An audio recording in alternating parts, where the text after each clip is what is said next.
യഥാർത്ഥത്തിൽ കോൺഗ്രസിന്റെ ശത്രു കോൺഗ്രസ് ആണെന്ന് പറയുന്നതിൽ ഒരു തെറ്റുമില്ല. കോൺഗ്രസുകാർ എന്താണ് ചെയ്യുന്നതെന്നും ഇനി എന്താണ് ചെയ്യാൻ പോകുന്നതെന്നും അവർക്ക് തന്നെ ഒരു ധാരണയില്ലാതെയാണ് അവർ മുന്നോട്ട് പോകുന്നത്.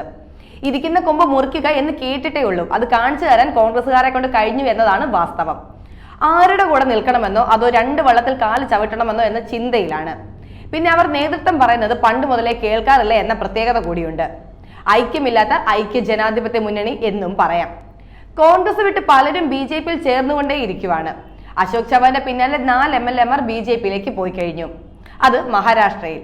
ഇപ്പോൾ ഇതാ കോൺഗ്രസിന് വൻ തിരിച്ചടിയേകി ആസാമിലെ 2 കോൺഗ്രസ് MLA-മാർ ഹിമന്ത ബിശ്വ ശർമ്മയുടെ BJP സർക്കാരിന് പിന്തുണ പ്രഖ്യാപിച്ചിരിക്കുകയാണ്. കോൺഗ്രസ് വർക്കിംഗ് പ്രസിഡന്റും MLA-യുമായ കമലാക്കിയും മറ്റൊരു MLA ബസന്ത ദാസ് എന്നിവരാണ് ഇപ്പോൾ BJP-യുടെ വികസന പ്രവർത്തനങ്ങൾക്ക് പിന്തുണ പ്രഖ്യാപിച്ചത്. ഇവന്മാർക്ക് ഇതിലും ഭേദം രാഷ്ട്രീയ ജീവിതം നിർത്തി വല്ല പണിക്കും പൊക്കൂടെ. ആശയവും പ്രത്യാശയപരമായി രണ്ടും അറ്റത്ത് നിൽക്കുന്നതാണ് കോൺഗ്രസും BJP-യും. രാഹുൽ ഗാന്ധി ആണെങ്കിലോ എവിടൊക്കെ മോദിക്കിട്ടും പടയാളികൾക്കിട്ടും കൊട്ടാൻ അവസരം നോക്കി നടക്കുവാണ്. അപ്പോഴാണ് പാർട്ടിയിൽ തന്നെ ഇങ്ങനെ കുറെ പാഷാണങ്ങൾ ഇറങ്ങിയിരിക്കുന്നത്. ഇതൊക്കെ ഈ നിലപാടില്ലായ്മയൊക്കെ കൊണ്ട് തന്നെയാണ് കോൺഗ്രസിന് ഹിന്ദി ഹൃദയഭൂമിയിൽ എന്നല്ല എവിടെയും ഗതി പിടിക്കാൻ പറ്റാത്തത്. ഇവരെയൊക്കെ ജയിപ്പിച്ചു വിട്ടാൽ ഖേദിക്കുന്നത് ജനങ്ങൾ തന്നെ ആയിരിക്കും എന്നത് ഉറപ്പാണ്. ഈ ഒരു പിന്തുണ കോൺഗ്രസിനേക്കാൾ രാഹുൽജിക്ക് ഭാരത് ജോഡോ ന്യായ് യാത്രയിൽ കൊടുത്തിരുന്നെങ്കിൽ അങ്ങേർക്ക് ഒറ്റയ്ക്ക് ഇന്ത്യ മുഴുവൻ ഓടിത്തീർക്കേണ്ട ആവശ്യമില്ലായിരുന്നു.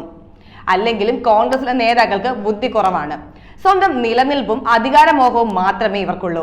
അതുകൊണ്ടെല്ലാം കൊണ്ട് കോൺഗ്രസ് ഈ ഭൂമുഖത്ത് നിന്ന് തന്നെ പടിയടച്ച് പിണ്ടം വെക്കാറായി. സംസ്ഥാന കോൺഗ്രസ് ആസ്ഥാനം ഉടൻ പൂട്ടേണ്ടി വരുമെന്നും ഇക്കാര്യത്തിൽ ദേശീയ നേതൃത്വത്തിന്റെ നിർദ്ദേശം കാത്തിരിക്കുകയാണ് അവർ. ഇത്തരം സംഭവങ്ങൾ കോൺഗ്രസിൽ മുമ്പ് നടന്നിട്ടുണ്ടെന്നും കൂടുതലൊന്നും ചെയ്യാനില്ലെന്നും ഭൂപൻ ബോറ മാധ്യമങ്ങളോട് പറഞ്ഞു. ഇപ്പോഴത്തെ മുഖ്യമന്ത്രി ഹിമന്ത ബിശ്വ ശർമ്മ അടക്കമുള്ളവരെ കേസിൽ കൊടുക്കണമെന്ന് ഭീഷണി മുഴക്കിയാണ് BJP സ്വന്തം പക്ഷത്താക്കിയതെന്നും പറയുന്നുണ്ട്.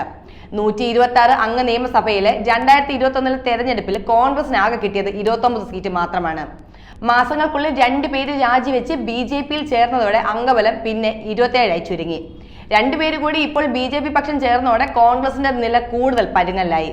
BJP-ക്ക് 61ഉം സഖ്യകക്ഷികൾക്ക് 16 MLA-മാരാണ് നിലവിലുള്ളത്. അവിടെയും മുൻതൂക്കം BJP-ക്ക് തന്നെ. കോൺഗ്രസിനെ പ്രത്യക്ഷത്തിൽ കാണാൻ കൂടെ കഴിയുന്നില്ല. വരും കാലത്തിൽ കോൺഗ്രസ് തേഞ്ഞു മാഞ്ഞു പോകുമെന്ന് ഇതോടെ വ്യക്തമാണ്.